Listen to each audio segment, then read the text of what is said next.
Saya sampai nangis, saya bersujud, ya Allah, saya bilang saya nggak mungkin bawa anak-anak saya ini keluar dari sini dengan kondisi Filosofi kapal Skoci adalah bagaimana sekolah kecil ini memiliki mimpi yang besar. Yang ada di samudra luas, salah satu yang kita harus lakukan adalah adaptif.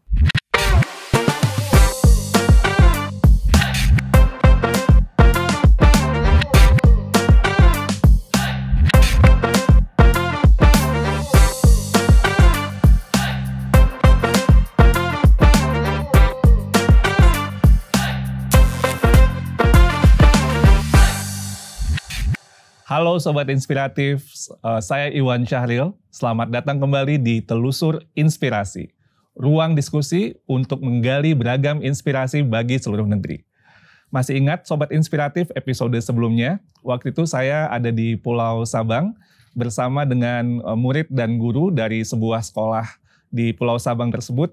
Kita waktu itu bercerita tentang bagaimana mereka melaksanakan implementasi kurikulum Merdeka. Nah, pada episode ketiga kali ini, saya akan ditemani oleh dua orang kepala sekolah yang sangat inspiratif dan nanti kita akan menggali cerita-cerita perjalanan mereka dalam melakukan perubahan di sekolah mereka masing-masing. Yuk kita kenalan dulu dengan kepala sekolah yang keren-keren ini. Halo Bu Titin, apa kabar? Alhamdulillah baik Bapak. Baik, Bu Titin boleh perkenalan dulu Bu Titin ini dari sekolah mana, di daerah mana? Iya, saya kepala sekolah di Sekolah Luar Biasa Ayah Bunda, terletak di Kecamatan Parung Panjang, Kabupaten Bogor, Jawa Barat. Nah, Sobat Inspiratif, kita ada sedikit video nih untuk lebih menggali bagaimana konteks sekolahnya Bu Titin ya. Yuk, saksikan video berikut ini. Ibu Titin Sulistiawati, Kepala Sekolah SLB Ayah Bunda Bogor. Sebagai guru SLB, telah memiliki segudang prestasi.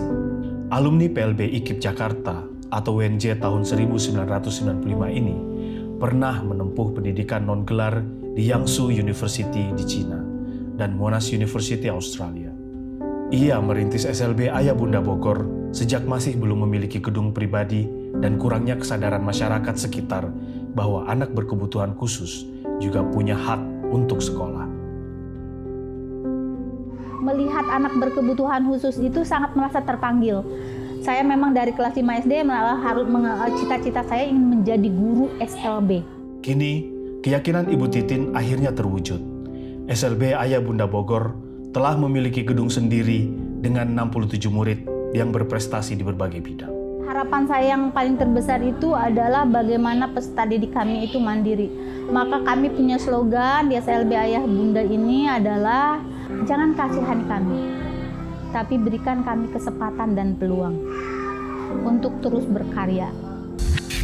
Terima kasih Bu Titin. Seru sekali ya kayaknya sekolahnya. Alhamdulillah. Nah, sekarang yang narasumber kita kedua Sobat Inspiratif, ini Pak Komang atau juga akrab dipanggil sebagai Pak Muli. Ya, betul betul ya Pak? Boleh perkenalkan diri dulu Pak? Dari sekolah mana Bapak? Saya dari SD Negeri 4 Bibitin. SD Negeri 4 Bibitin. Iya. Bibitin? Bibitin, itu nama desa. Di ya. mana itu Pak? Di Kecamatan Sawan, Kabupaten Buleleng, Bali. Buleleng, Bali? Iya, oh oke. Oke. Saya di sana itu di tahun 2019, selaku kepala sekolah di sana, di SD Negeri 4 Bibitin. Sobat Inspiratif, kita juga punya satu video singkat tentang bagaimana Pak Muli dan sekolahnya di Bibitin, Buleleng, Bali. Yuk kita saksikan. Ketika tamat SMA, saya diberikan pilihan oleh orang tua. Kamu mau menjadi apa? Saya ingin menjadi perawat saat itu. Saya mencoba melamar, ternyata diterima di Jogja. Karena kami merupakan keluarga yang memang tidak cukup untuk membiayai hal tersebut. Walaupun kami sudah lolos ya, tapi orang tua itu enggan untuk menerima tantangan itu. Walau awal menjadi guru tidak mudah, Ikomang Mulyantara atau yang akrab dipanggil Pak Muli, kini telah berhasil menjadi kepala sekolah inspiratif tahun 2001. Ia pun dikenal sebagai penggerak komunitas belajar mulai dari satuan pendidikan hingga lintas satuan pendidikan. Transformasi pendidikan itu adalah upaya ya untuk meningkatkan hasil belajar dan kualitas pendidikan. Bagaimana menggerakkan ekosistem yang ada di satuan pendidikan ini, mulai dari SDM guru maupun SDM siswanya, dan juga pemangku kepentingan yang ada di dalamnya, termasuk masyarakat, komite, itu ya. Walau memimpin sekolah kecil di pedesaan, Pak Muli pantang menyerah untuk memiliki mimpi besar agar sekolahnya memiliki daya saing yang sama dengan sekolah lainnya. Bagaimana sekolah yang sederhana ini bisa kita mengharumkan namanya ke tingkat nasional. Mimpi besarnya adalah mungkin satu ya, bagaimana menciptakan sekolah ini menjadi sekolah yang ramah anak, kemudian sekolah yang visioner, dan juga memiliki daya saing yang tinggi. Ini menarik sekali ya pengalaman Bu Tin dan Pak Muli ini ya. Nah, Bu Tin ini saya mau ada kutipan dari post blog. Ini Sobat Inspiratif sangat menarik ini. Saya harus bacakan di blog SLB Ayah Bunda. Jadi ini blog sekolahnya Ibu Tin ya. Tentang kurikulum Sobat Inspiratif. Kurikulum 2013 tidak terlihat, tergambar, dan tertulis tentang pendidikan luar biasa atau khususnya untuk siswa-siswi yang menempuh pendidikan di sekolah luar biasa. Nah, pertanyaan saya, apa yang Ibu pikirkan ketika menulis post tersebut? Saya ingin sekali bahwa siswa di SLB itu dapat terakomodasi secara keseluruhan, bagaimana dengan minat bakatnya, bagaimana dengan belajarnya, terus juga bagaimana pada saat itu kesulitan dari guru-guru saya bercerita bahwa harus mencapai target gitu kan. Ini di kurikulum 2013 ya, itu. Harus capai target dan lain sebagainya. Terus bagaimana kalau tidak mencapai target dan lain sebagainya. Dan ya di blog sekolah saya menuliskan kegelisahan-kegelisahan dari guru saya pada saat itu karena memang target-target yang harus dicapai itu. Jadi kalau yang di sebelumnya guru-guru Ibu tuh merasa seperti kayak dikejar-kejar untuk mencapai target-target dan ada keresahan kalau tidak mencapai target nanti bisa jadi masalah gitu ya Bu. Nah, apakah itu di kurikulum Merdeka ada ruang yang lebih fleksibel untuk mencapai target atau bagaimana yang dirasakan oleh guru-guru di SLB Ayah Bunda? Mereka bilang inilah kita. Inilah kita. Iya.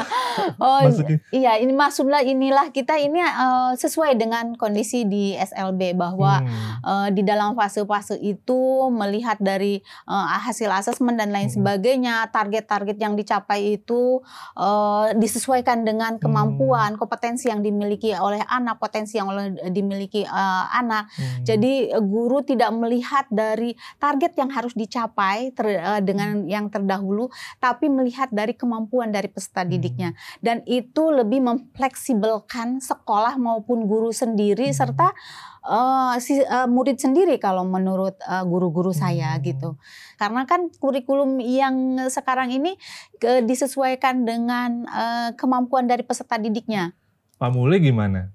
Bagaimana perbedaan yang mungkin Pak Muli sendiri rasakan gitu ya dalam proses pembelajaran sebelum dan sesudah kebijakan Merdeka Belajar ya Pak? Baik. Yang Bapak rasakan seperti apa? Iya, terima kasih. Tahun ajaran 2020-2021 itulah tantangan terberat sebenarnya. Karena kalau kita di kurikulum Merdeka itu harus ibaratnya adalah membabat hutan tanpa alat. Membabat hutan tanpa alat. Maksudnya? Kita ada di dalam hutan yang rimbun, kita harus mencari jalan keluar ya, tapi tanpa alat. Tanpa alat. Iya betul, karena di sekolah kami itu memang minim fasilitas Pak. Saat itu di sekolah penggerak itu kan harus diminta adalah penyediaan digitalisasi ya. Bagaimana pendampingan guru selama 12 hari, itulah tantangan terberat kami sebenarnya saat itu. Dan kami tidak memiliki fasilitas itu. Dan apa yang dilakukan? Iya, yang dilakukan yang pertama adalah kita pengelolaan aset sebenarnya.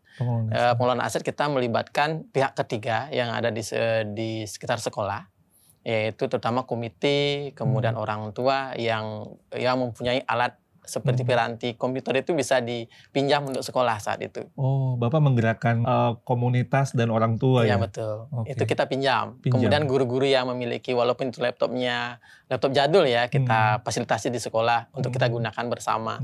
Sehingga itu yang pertama. Kemudian seiring dengan perjalanan sebagai pelaksana kurikulum Merdeka, hal yang luar biasa terjadi adalah sama mungkin seperti Ibu, adalah bagaimana menguatkan kompetensi mereka sehingga ketuntasan anak kompetensi tersebut tidak harus berasumsi pada buku karena sumber belajarnya banyak.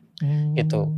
Kemudian dari kompetensi itu kita juga sesuai dengan rapor pendidikan ya, bagaimana kita mendeteksi anak ini untuk dasar mereka paham terkait dengan literasi, numerasi dan karakternya, sehingga kita tidak mengejar hal-hal yang di luar dari harapan kita, yang artinya di luar dari ekspektasi kita ya, tetapi kita mengharapkan anak ini kompetensinya ini kita akomodir semuanya.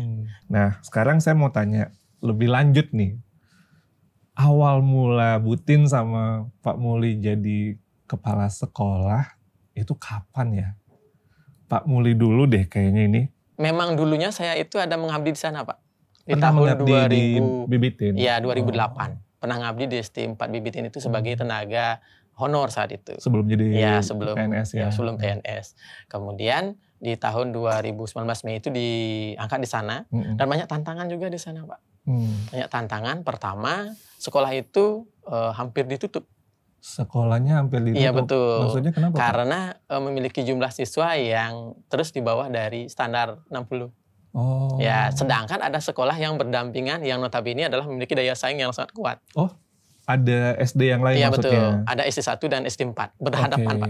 Tunggu, Pak Muli sebelum ke sana, ini Pak Muli dipindahkan sebagai kepala sekolah dan sekolahnya mau ditutup. Ini gimana ceritanya? Iya, itu ceritanya karena memang jumlah siswanya sedikit 10 tahun ke belakang. Dilihat dari Stanbook, kemudian ada warning dari Dinas Pendidikan bahwa akan ada penggabungan sekolah saat itu. Rasanya aneh gitu ya. Kemudian saya sampaikan kepada komite sekolah saat itu, kemudian kepada kepala desa dan juga saat itu sekdes ya, yang mewilayahi di daerah sana, untuk kita diskusi bersama. Dan kita melakukan namanya sharing ya, refleksi apa yang terjadi dengan sekolah ini, apa yang menjadi penyebab. Dengan desa semua masyarakat. Ya, masyarakat yang di lingkup Bibitin, yang dusun desa dan dusun Kusye. Kita libatkan kepala sekolah yang ada di sebelah juga, komite sekolah yang ada di sekolah sebelah, sampai masyarakatnya kita datangkan ke SD 4 saat itu dengan melihat kondisi sekolah. Nah, di sanalah muncul opsi saat itu. Saya berikan opsi kepada desa. Kalau memang ingin tidak dilanjutkan, ya silakan dibubarkan. Saya siap pindah ke tempat yang lain. Kalau memang ingin dilanjutkan, mohon bantu saya. Itu opsinya. Sehingga desa itu memberikan statement saat itu. Ini adalah merupakan aset desa.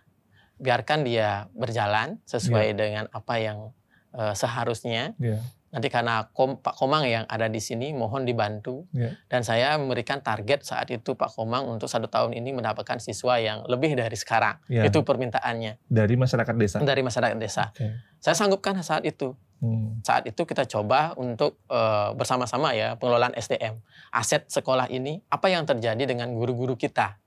Apa yang terjadi dengan siswa kita dari segi pembelajarannya. Kemudian aset sekolah itu yang memang tidak pernah dimanfaatkan dengan baik. Yaitu? Tempat duduk siswa, Pak. Tempat duduk siswa itu ada siswa yang duduknya 1/3. Kemudian di kelas itu hanya ada 2 tempat duduk. Dan tempat duduknya itu menggunakan tempat duduk plastik yang isi sandaran, yang itu dipinjam dari Karang Taruna. Itu yang terjadi. Bukan layaknya seperti sekolah saat itu. Sehingga itu yang membuat saya ingin bagaimana untuk membangkitkan sekolah ini sebagai kepala sekolah dengan berbagai macam pengelolaan aset. Mulai dari aset itu bagaimana aset ini kita melakukan mapping kelas. Moving class? Iya, betul, mapping kelas. Dapat dari mana idenya tuh, Pak? Idenya memang dari itu, dari wawancara dengan masyarakat kita. Yaitu kita bawa ke kelas 6, begitu juga selanjutnya. Dan apa yang terjadi, satu semester berjalan, luar biasa itu yang terjadi, Pak. Yang guru ngajar kelas 1 pindah ke kelas 6. Yang ngajar kelas 1 siapa? Dari kelas 6. Dari kelas 6. Iya, betul. Ternyata dia lebih cocok untuk ngajar kelas 1. Itu kita coba, ternyata bagus terjadi. Sehingga di tahun ajaran baru itu mulai meningkat, Pak. Mulai meningkat siswa kita. Sehingga disinilah muncullah program-program, Pak. Yang namanya program Bisa Rekat, ya, program Bincang Santai Rekan Sejawat. Di sana kita mendiskusikan masalah-masalah yang terjadi di satuan pendidikan. Itu program untuk guru-guru maksudnya? Iya, betul, untuk guru-guru. Karena sekolah ini adalah milik kita, sehingga apapun masalahnya itu kita pecahkan bersama di sana. Jadi lebih terbuka dengan ada semacam komunitas di dalam sekolah. Iya, mereka betul. bisa lebih terbuka dan tidak merasa terintimidasi gitu Iya, Pak ya. betul. Kalau mengungkapkan apa adanya saja gitu ya. Iya. Oke, baik. Kita ke Bu Tin dulu ya Pak. Iya. Pak Muli. Bu Tin, menarik banget ya cerita dari Pak Muli. Betul Tapi saya yakin sekali. Bu Tin juga pasti punya cerita yang juga sama menarik. Atau mungkin saya lebih menarik ini.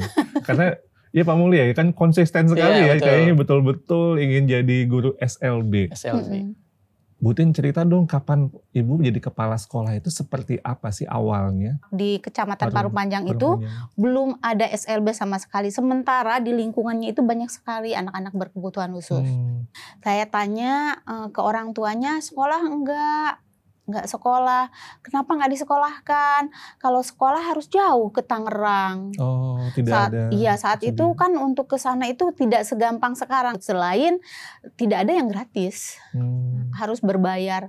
Sementara saya lihat mereka dari menengah ke bawah. Saya langsung, ya Allah, saya sesuai dengan tekad saya harus buat sekolah. Dan saya mulai dari mengontrak. Guru-gurunya gimana? Ngumpulin guru-gurunya anak-anak SMA Anak-anak yang SMA. baru lulus SMA saya tampung. Kita buat SLB, saya bilang kamu mau belajar nggak? Kalau Itu mau SLB belajar. SD dulu atau langsung ke SMA? Enggak, SD dulu. SD dulu. SD oke. dulu, iya SD dulu. Tapi di pertengahan jalan ini luar biasanya saat kami sudah sewa beberapa tahun, 2 tahun kalau tidak salah sambil berjalan, rukonya mau dijual. Saya sampai nangis, saya bersujud, ya Allah, saya bilang saya nggak mungkin bawa anak-anak saya ini keluar dari sini dengan kondisi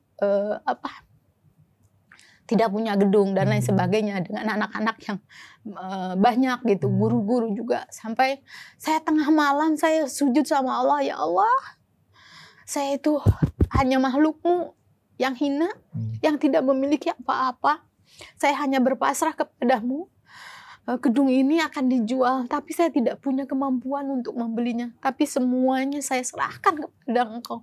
Karena Engkau maha segalanya, Engkau maha kaya. Saya nangis senangis-nangisnya, memohon petunjuk dari Allah. Karena saya nggak tahu lagi harus dibawa kemana ke mereka. Mereka tidak ada bayaran, waktu itu belum ada bos seperti sekarang. Dan uangnya semuanya dari kami, dari teman-teman. Temen juga mereka gratis sekolahnya? Iya, gratis semuanya. Otomatis kan saya tidak ada uang untuk bisa mengembangkan sekolah ini. Dan saya harus ngontrak juga kemana, uang juga pada saat itu nggak ada. Saya berdoa terus pada malam itu juga Allah langsung mengijabah doa saya. 1:30 kalau tidak salah, saya itu dalam tangisan saya ada telepon waktu itu masih pakai 1:30 malam. Telepon tengah malam dari pengawas saya, dia bilang, Bu Tin, mau enggak bantuan dari Kemendikbud untuk sekolah? Saya bilang, yang benar Pak. Iya, tapi besok harus datang, harus menyiapkan ini. Masya Allah, mau Pak, saya enggak nolak lagi. Saya enggak nolak lagi, langsung saya beresin berkas semuanya. Alhamdulillah ada dan rapi. Akhirnya saya berangkat jam 5 subuh ke Bandung untuk MOU dan lain sebagainya. Itu tahun 2004, 2005. Okay. Langsung saya telepon yang punya rumah, yang punya rukonya, Pak, rukonya insya Allah akan saya beli. Saya tolong beri waktu 1 bulan. Dan alhamdulillah akhirnya kami tidak jadi terusir sampai dengan saat ini. Jadi itu gedungnya tetap di situ sampai sekarang. Sampai dengan sekarang, dari kami berdiri, dari nyewa sampai kami beli, sampai kami ada tanah di belakang, dapat bantuan dari CSR, PKBL Pertamina, dibangun ruang kelas oleh Pertamina, dibangun perpustakaan oleh Pertamina, seperti itu. Wow, luar biasa ya perjalanan Bu Tin ya. Dinamika sekolah betul-betul fighting ya, Ibu berjuang luar biasa untuk mengatasi semua kondisi. Ada dimensi spiritual yang sangat kuat juga. Sebagai kepala sekolah kan tidak mudah ya untuk melakukan perubahan seperti yang kita cita-citakan gitu ya. Apa sih yang membantu ya, terutama pada konteks saat ini kita dengan gerakan Merdeka Belajar. Betul. Mas Menteri bilang ini gerakan bukan cuma kebijakan ya, karena kita bergerak dalam ekosistem semuanya saling bergotong royong.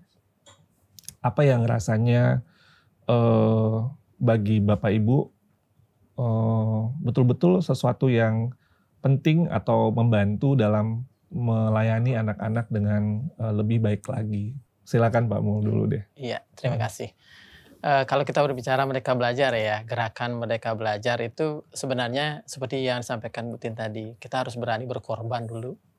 Berkorban dalam artian bukannya untuk hal yang lain, tetapi untuk pendidikan kita. Bagaimana menggerakkan diri sendiri sebenarnya. Bagaimana menggerakkan diri sendiri? Iya, betul. Berkorban menggerakkan diri sendiri. Iya. Maksudnya gimana tuh Pak Muli? Dalam banget itu. Nah, itu bahasanya adalah bagaimana kita menggerakkan diri sendiri, memotivasi diri. Itu karena motivasi itu muncul ketika kita dihadapkan oleh situasi tertentu. Dan motivasi itu kan muncul dengan tantangan yang berbeda juga. Di sanalah kita mengadopsi yang namanya filosofi perahu skoci. Itu yang saya gunakan. Perahu skoci. Skoci. Iya. Bisa dijelaskan Pak Muli apa itu? Kita melihat bahwa perahu skoci itu adalah perahu kecil. Yang kalau kita ibaratkan, kalau saya selalu berasumsi seperti itu di sekolah. Sekolah saya adalah sekolah kecil, sama pengorbanannya seperti ibu. Karena kita melihat seperti yang disampaikan tadi ya, bagaimana situasi awal sekolah kami itu yang memang tidak layak sebagai sekolah. Nah tentunya kalau kita berasumsi pada financial boss itu saat itu muridnya kan sedikit. Di bawah 60 iya, betul. Ya Pak ya? Dan belum saat itu ada kebijakan yang 1.080.000. Iya. Ya saat itu kan masih Bapak 600. Iya, 600.000 ya. Sama saat itu. Itu yang kita, kalau kita menunggu hal itu kan lama ya prosesnya. Sehingga itu yang kita gerakkan. Kemudian filosofi kapal skoci adalah bagaimana sekolah kecil ini memiliki mimpi yang besar. Yang ada di samudra luas. Kemudian bagaimana kita, salah satu yang kita harus lakukan adalah adaptif. Bagaimana kita adaptasi, strategi apa yang kita gunakan di lautan yang luas ini dengan berbagai macam guncangan yang terjadi di satuan pendidikan ini agar kita tetap ajeg.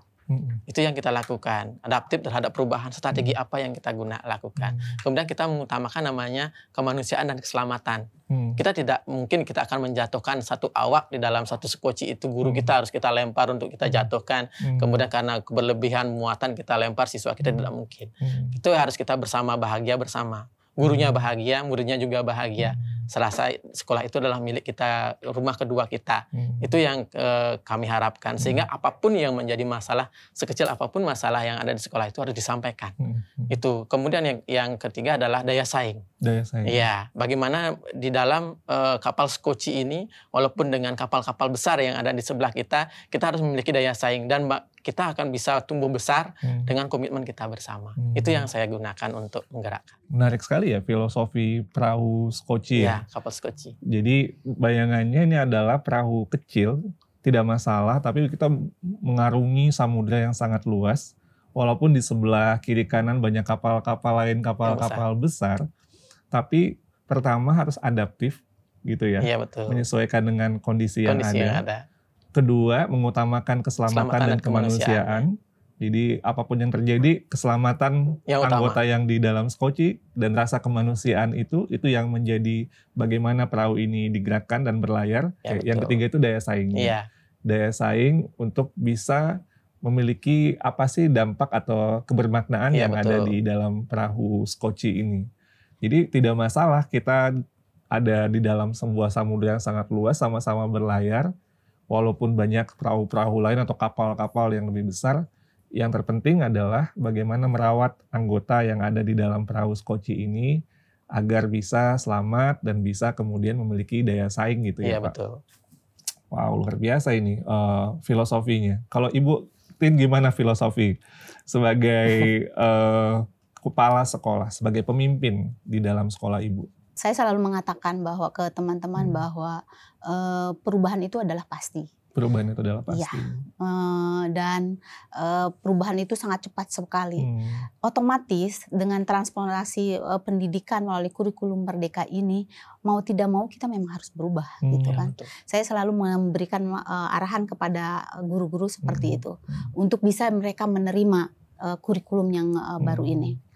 Transformasi pendidikan dengan kurikulum Merdeka ini bukan hanya tanggung jawab pusat, pemerintah pusat, tapi tanggung jawab guru, tanggung jawab peserta didik, tanggung jawab pemerintah daerah, tanggung jawab satuan pendidikan itu juga, dan otomatis tanggung jawab saya juga sebagai kepala sekolah.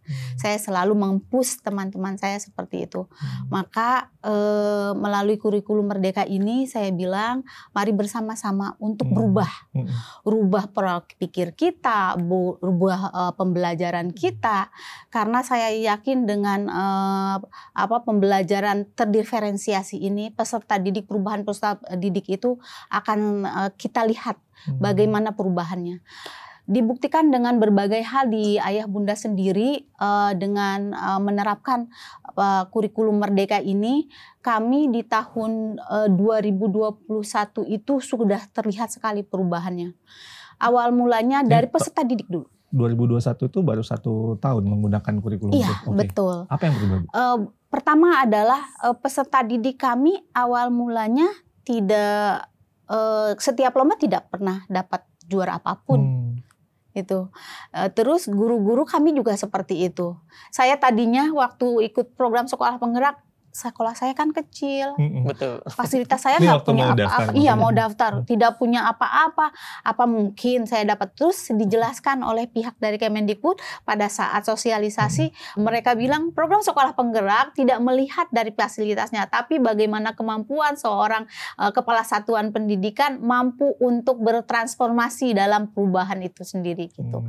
Saya bilang ini mah gue banget. Kenapa gue banget, Bu Tin? Karena saya butuh perubahan. Iya, betul. Saya sangat butuh perubahan. Maka saya bilang, aduh ini gue banget. Pokoknya saya harus ikut. Saya izin ke guru-guru. Saya kasih gambaran bahwa ini adalah kurikulum. Wah, nanti berubah lagi. Ini juga belum selesai. Gitu. Komentarnya gitu ya? Iya, awal mulanya kayak begitu. Gini. Saya bilang, saya yang tadi katakan perubahan itu pasti mau nggak ikut program sekolah penggerak pasti berubah yang namanya kurikulum itu mengikuti zaman. Saya bilang pokoknya mah izin dulu, oke apa enggak? Ya udah Bun, oke.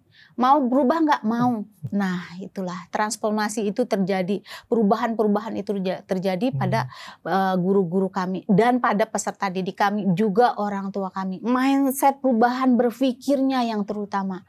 Mindset perubahan berpikir. Atau perubahan berpikir dari siapa? Guru-gurunya? Guru-gurunya. Ibu ngerasakan itu? Sangat. Perubahan, ini tadi Bu Tin menggarisbawahi perubahan itu sesuatu yang pasti, sesuatu yang niscaya. Jadi nggak bisa kita hindarkan gitu ya. Tapi pada saat yang bersamaan itu kan tidak mudah. Apa yang Pak Muli lakukan untuk perubahan itu bisa terjadi? Dengan kondisi tentunya yang Pak Muli hadapi. Apa strategi Bapak? Iya, terima kasih. Dalam pros dan cons pasti ada ya, dalam namanya pro dan kontranya dalam sebuah proses yang kita buat. Memang terjadi seperti itu, mulai dari penolakan ya. Penolakan dulu. Penolakan. Karena berapa orang guru yang langsung senang ada perubahan waktu itu? Hampir lebih banyak yang tidak senang. Ya, banyak yang dari tidak senang. Jumlah gurunya ada 10 itu hampir 9 ya tidak senang dengan. Wah, berat sekali ya Pak. Iya, tetapi dengan cara yang berbeda ya, menyampaikan tidak. Intinya mereka tidak senang. Iya, tidak senang. Karena kita berbicara bahwa terkadang mereka itu kita berikan kemerdekaan malah merasa tidak merdeka. Oh, benar-benar. Jadi malah diberikan keleluasaan bisa jadi lebih bingung ya. Ya, masih terpaku pada zona nyamannya mereka. Zona nyaman. Ya, kayak, misalnya perangkat ajar yang membeli. Perangkat ajar beli? Iya. Beli di mana Pak? Beli di online kan ada Pak. Perangkat ajar yang membeli kan. Ketika kurikulum bukan ya kita membandingkan yang dulu bukan ya. Terkadang seperti yang saya sampaikan tadi. Dalam KIKD itu kan sudah dipatok ya. Dalam 1 semester dalam 1 tahun. Sehingga kan sudah beli online kan bisa terjadi filenya dan dicetak. Tinggal dicetak, tinggal diikutin aja itu. Dan tinggal diikuti itu. Dan bahkan guru itu mengajar tanpa RPP juga. Karena mereka itu masih ada di zona nyaman. belum mengetahui esensi yang terjadi dalam kurikulum mereka ini. Bu Tin, Pak Muli, saya mau tanya nih, ada lihat foto menarik ya. Kalau kita lihat di situ ada foto Bu Tin dulu deh kayaknya nih. Nah, Bu Tin, foto ini sedang apa sih di sekolah? Kok ada polisi ya di sekolah? Sedang apa ceritanya? Oh iya, alhamdulillah. Kami itu berkolaborasi dengan berbagai pihak, di antaranya di salah satunya adalah kepolisian, di mana di kepolisian itu memberikan tentang sadar lalu lintas kepada peserta didik kami. Sadar lalu lintas. Iya, bagaimana cara menyeberang, bagaimana cara berkendaraan dan lain sebagainya, dan aturan-aturan dan sebagainya. Nah, itu anak diajarkan untuk bisa memahami, bahkan ada prakteknya juga sebenarnya. Oh, dilatih praktek juga? Betul. Dibawa ke jalan, nyebrang? Iya, betul. Nah, itu prosesnya. Terus juga kami kerjasama dengan kepolisian juga tentang pencegahan perundungan. Pencegahan perundungan. Iya, betul. Pencegahan perundungan, terus bagaimana bila terjadi perundungan dan lain sebagainya, itu diajarkan kepada peserta didik, guru, dan orang tua. Baik, makasih ya Bu Tin. Iya. Pak Muli, ini foto kedua. Ini, nah apa nih Pak Muli? Kenapa nih murid-murid pada di lantai semua tuh lagi apa Pak Muli? Ceritanya apa ini? Oke, terima kasih. Kita mengambil dari filosofi Ki Hajar juga ya, yaitu bahwa kodrat anak itu adalah bermain. Kodrat anak bermain. Kita merancang sebuah strategi dalam komunitas belajar ini, namanya strategi penerjemahan antara KSI dengan mindfulness. Nah, kita tahu bahwa KSI kompetensi sosial emosional dengan mindfulness. Iya. Okay. Kita mengembangkan itu hampir di semua kelas. Kita memang wajibkan seperti itu. Kita bercermin dari yang terjadi di rumah. Saya juga punya anak, dalam kesehariannya itu selalu bermain gadget ya. Sehingga itu kita aplikasikan dengan hal itu. Sehingga kita melihat juga dari segi perkembangan anak. Salah satu contoh di kelas 1 itu kan umurnya antara 6, 7, 8 ya. Sehingga fokusnya belajar itu pasti sekitar 8 menit. Iya, fokusnya 8 menit. Kalau di kelas 2 mungkin 9 menit ya. Setelah itu ada yang guling-guling, ya, ada yang mengganggu teman. Yang tadi kelas berapa? Itu kelas 1. Kelas 1? Iya, itu kelas 1. Kita mengajarkan anak-anak seperti itu. Bagaimana rasa anak itu diperhatikan dengan pola tanpa jenuh ya untuk belajar. Ketika selesai pembelajaran kita berikan. Oh, ini ceritanya habis selesai. Kita gunakan awal, di awal, proses, dan juga akhir. Di akhir. Itu yang kita terapkan. Mindfulness. Ini sangat menarik sekali. Saya bisa betah nih sampai 3 jam lagi ya. Kayaknya Sobat Inspiratif kayaknya ngobrol sama mereka berdua nggak habis-habis inspirasinya. Saya malah pengen nanya lebih lanjut. Tapi mungkin bisa dibagikan ya sama sobat-sobat inspiratif kita di Telusuri Inspirasi. Apa sih pelajaran terpenting untuk menjadi pemimpin perubahan dalam satuan pendidikan? Bu Tin dulu, silakan. Pertama, saya harus memotivasi diri saya sendiri dulu. Diri sendiri itu sama Bapak Muli tadi ya? Itu diri sendiri dulu gitu? Pertama-tama saya akan memotivasi saya bagaimana saya harus belajar. Bagaimana memotivasi diri untuk belajar? Untuk terus belajar, dan belajar. Karena perubahan tidak akan terjadi kalau kita diam saja. Oke. Yang kedua adalah saya harus menjadi contoh buat mereka.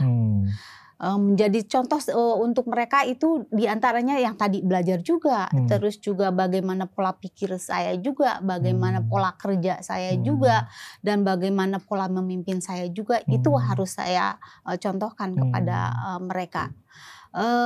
Yang ketiga adalah bagaimana saya melakukan strategi-strategi tersebut agar semuanya terkolaborasi, jadi menjadi satu kesatuan. Menarik sekali ya Bu Tin, yang terkait dengan strategi atau 3 hal pokok kunci bagi ibu itu adalah motivasi diri untuk belajar. Jadi itu kayaknya kunci utama pertama sekali ya, sehingga kemudian ibu yang poin kedua bisa menjadi contoh untuk teman-teman dalam sikap tadi untuk terus tumbuh, ibu belajar, lalu ibu juga memiliki mindset yang juga dilihat oleh teman-teman, dan cara ibu bekerja dan memimpin, itu juga menjadi hal yang kunci sebagai pemimpin di satuan pendidikan. Dan yang ketiga seperti kolaborasi tadi Bu ya, iya, betul. Bahwa ibu ketika sudah belajar, ibu kemudian juga kayaknya berbagi dengan teman-teman guru-guru yang ada di sekolah ibu, sehingga mereka pun juga akhirnya melihat bahwa budaya untuk terus belajar ini itu memang ibu contohkan dari diri ibu sebagai seorang pemimpin gitu ya. Dan itu jadi kunci utama ternyata ya dalam menghadapi berbagai tantangan yang tadi luar biasa yang ibu hadapi ya. Pak Muli apa? Kalau saya mungkin hampir sama di bagian yang pertama ya. Yang pertama apa? Ya memotivasi diri. Memotivasi diri. Ya, berhentilah berhenti. Berhentilah berhenti. Wah. Itulah konsep yang saya ambil untuk keluar dari zona nyaman. Kemudian yang kedua adalah komitmen. Sebesar apapun usaha kita, jika itu tidak dilaksanakan dengan komitmen yang kuat, itu tidak akan berhasil. Itulah komitmen yang kita harus pegang teguh. Bagaimana kita bersama, maju bersama, mundur juga ikut bersama. Itu. Kemudian yang ketiga adalah visioner.